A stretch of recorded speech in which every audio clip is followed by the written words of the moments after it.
Alors oui, une belle signature effectivement. Aujourd'hui, c'est vraiment notre feuille de route qui est mise en place pour les 3 années à venir et c'est vraiment très très confortable pour nous.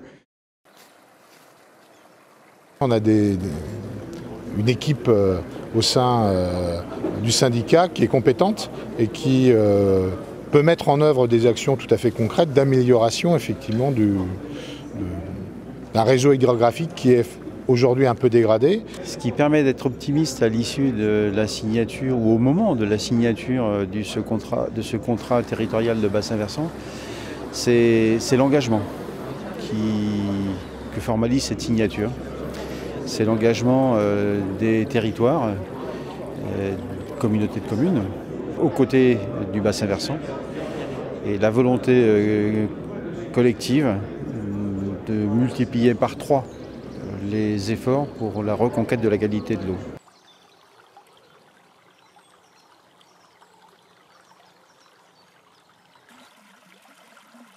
Repenser la question de l'eau à travers son origine, le bassin versant, c'est la priorité des priorités. C'est pour ça que je suis très heureux d'avoir signé ce contrat, parce qu'on est bien dans le cadre d'une cohérence hydrographique de l'amont vers l'aval. Si je dois retenir 3 mots-clés autour de la signature de ce contrat territorial, le premier c'est ambition, l'ambition. Ça a été souligné par tous les acteurs aujourd'hui. Le deuxième c'est le partenariat, un partenariat qui n'oublie personne. Et puis le troisième mot c'est la cohérence. Cohérence dans le montage, l'organisation, la gouvernance et cohérence avec les enjeux territoriaux et environnementaux par rapport aux actions ciblées.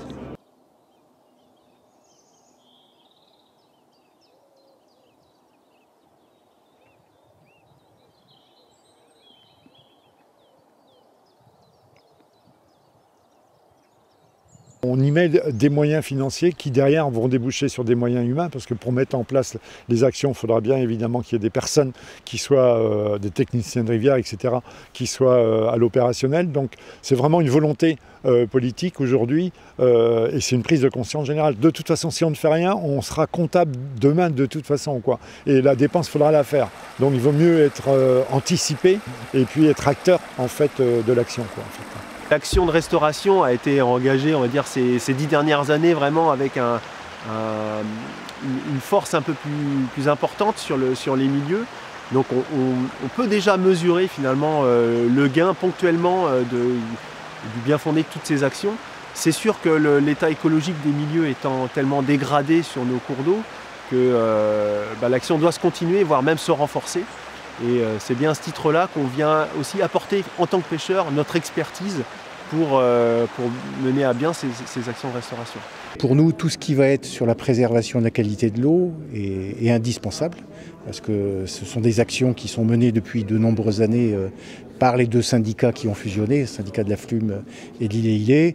Et on voit que ce contrat permet de mettre en chantier l'ensemble des acteurs agricoles du territoire et c'est ce qui va permettre justement de réduire les pollutions diffuses. Effectivement, il y a une partie du monde agricole, et je dirais la majorité, qui prend conscience que la qualité de l'eau est importante et qu'elle fait partie et qu'elle est indispensable à son travail. À travers le CIVAM installation transmission 35, nous on essaye d'installer et de transmettre des fermes à taille humaine, autonomes et durables. Donc on agit sur ce levier-là pour agir aussi sur le paysage et la qualité de l'eau.